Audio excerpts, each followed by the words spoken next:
Hello all, అందరికీ నమస్కారం అండి. మన ఛానల్కు స్వాగతం. ఈరోజు మనం ఈ వీడియోలో కేరళలోని కన్నూరు జిల్లాలోని కొట్టియూరు పట్టణంలో ఉన్న కొట్టియూరు ఆలయాన్ని చూడబోతున్నాము. భారతదేశంలోని అత్యంత ప్రసిద్ధ శివాలయాల్లో ఇది ఒకటి. ఇది కేవలం శివాలయమే కాదు, భారతదేశంలోని అత్యంత పవిత్ర ప్రదేశాల్లో ఒకటిగా పరిగణించబడుతుంది. దానికి కారణమైన ఐతిహ్యం గురించి మనం మన వీడియోలో ముందు చెప్పుకుందాము. సో కొట్టియూరు ఆలయాన్ని తరచుగా దక్షిణ కాశీ లేదా దక్షిణ వారణాసి అని కూడా పిలుస్తారండి. సో ఇప్పుడు మనం ఐతిహ్యం గురించి తెలుసుకుందాము.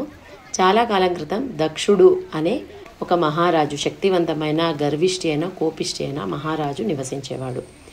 ఒకానొక సమయంలో దక్షుడు మహాయాగం చేయాలని తలుచుకుంటాడు. అలా యాగం తలపెట్టిన దక్ష మహారాజు అందరి ప్రముఖులను ఆహ్వానించాడట.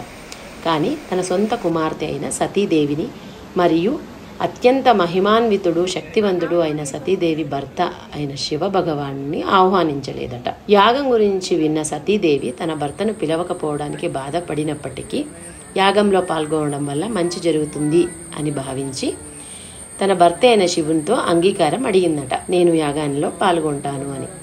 దక్షుని స్వభావం తెలిసిన శివుడు తన భార్యను పోవద్దని సలహా ఇచ్చాడు.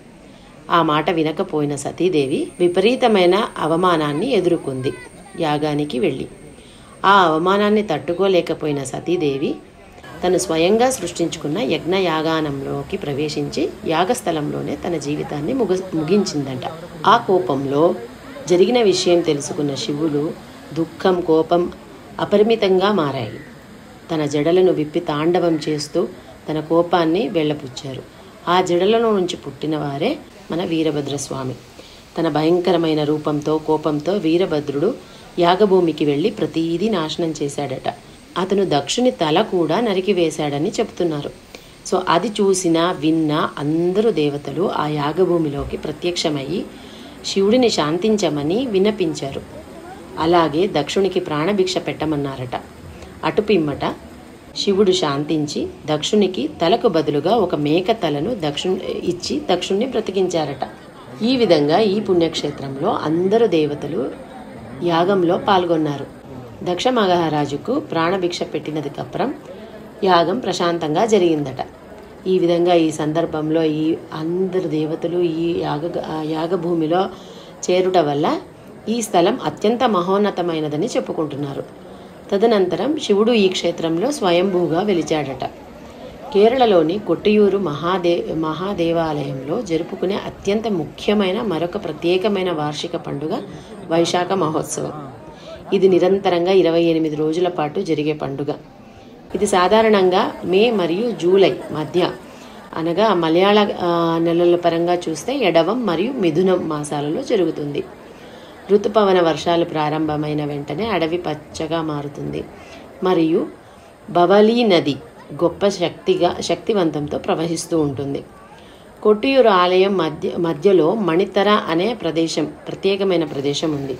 ఇది సాధారణ ప్రదేశం కాదు. ఇక్కడే మన స్వయంభూ శివలింగం వెలిచిందని, మొదటిగా కనిపించిందని, ఇప్పటికీ అక్కడే ఉందని నమ్ముతున్నారు. ఇది భక్తులకు శివుని దైవిక ఉనికిని మరియు శక్తిని నిదర్శనంగా పరిగణించబడుతుంది. మణితర పక్కనే అక్కరకల్లు ధార అనే ఒక ప్రదేశం ఉంది. ఇది చాలా ముఖ్యమైనది. ఎందుకు అంటే ఇక్కడే సతీదేవి తన ప్రాణాలు త్యాగం చేసిందని చెబుతున్నారు. మీరు కొట్టియూరులో ఉంటే అక్కర కొట్టియూరు చేరుకోవడానికి మీకు 2 మార్గాలు ఉన్నాయి. మొదట మీరు బావలి నదిలో శుద్ధ స్నానం చేసి వంతెన ప్రారంభమయ్యే ప్రధాన ద్వారం దగ్గరే మన సామాన్లను జాగ్రత్తగా వదిలేయాలి. అక్కడి నుండి మీరు 2 వంతెనల్లో వంటి 2 మార్గాలు చూస్తారు. ఒక వంతెన మణితరకు దారితీస్తుంది.